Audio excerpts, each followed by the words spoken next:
Ensure that it reaches the palace in Kurikara.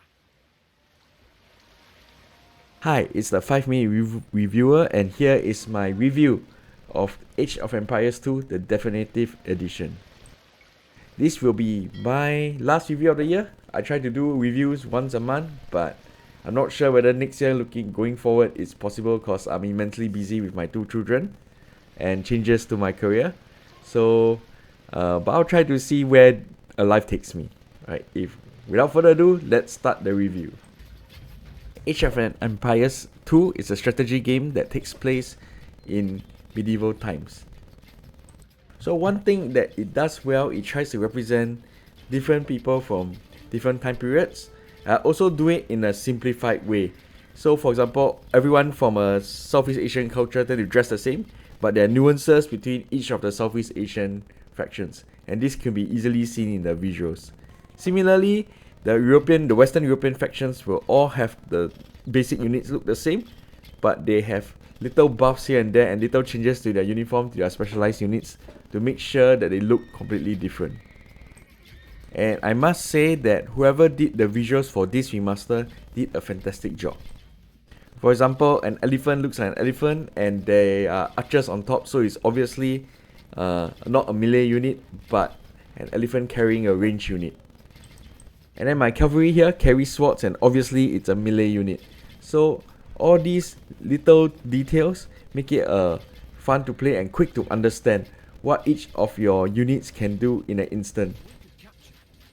Another thing I like to praise the visual team for is that they are able to represent different environments, and you as a player can instantly recognize that you are fighting in the fields of Europe, or as earlier, the Southeast Asian jungle. Other environments also include the cold winterlands of the northern Europe, and of course the highlands of East Africa. So it's very obvious where you're fighting, and it's very cool that they include all this. Next, I want to talk about gameplay. Like with any real-time strategy, you spend a lot of time gathering resources, building production buildings, and of course raising an army to eventually combat the opponent and defeat them.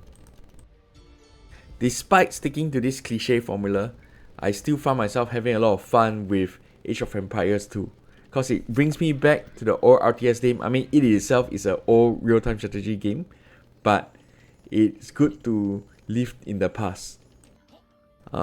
Although there are effective units against one another, I find the battles very fast-paced, and it definitely rewards people who can react faster than other players.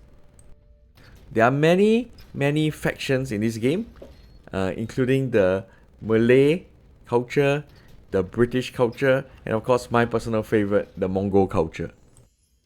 Despite its age, there are still hundreds of players on Steam still playing Age of Empires 2, which shows that its long-lasting ability, and is definitely the preferred Age of Empires game among the different games in the series.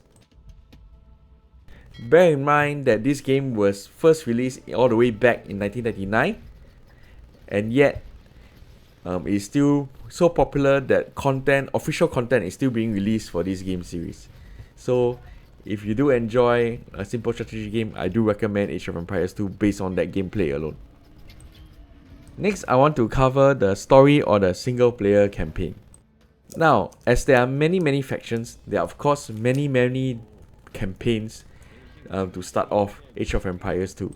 You could be exploring how Genghis Khan united the Mongols to form the United Mongol Empire, or how the English defeated the French at the Battle of Agincourt, or even lesser known stories like the Ethiopian campaign, where the Ethiopians trace their lineage and claim that they are actually descended from the Jews from ancient Israel.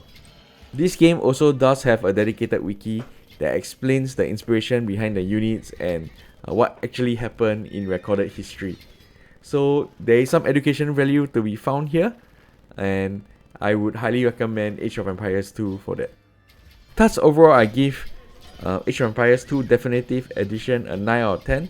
This is a great remaster of the original Age of Empires 2, and I can look forward to more content being developed in the future. So if I had to deduct some points from certain areas, is that sometimes there's a lot of micromanaging reminiscent of old school games that has not been resolved or modernized. And the other thing which I didn't really like, but I have to mention, is that there is definitely lack of balances between the different factions. But this does not detract from the fun of the game, so I hope you enjoy Age of Empires 2 as much as I did. Thank you and have a good week ahead.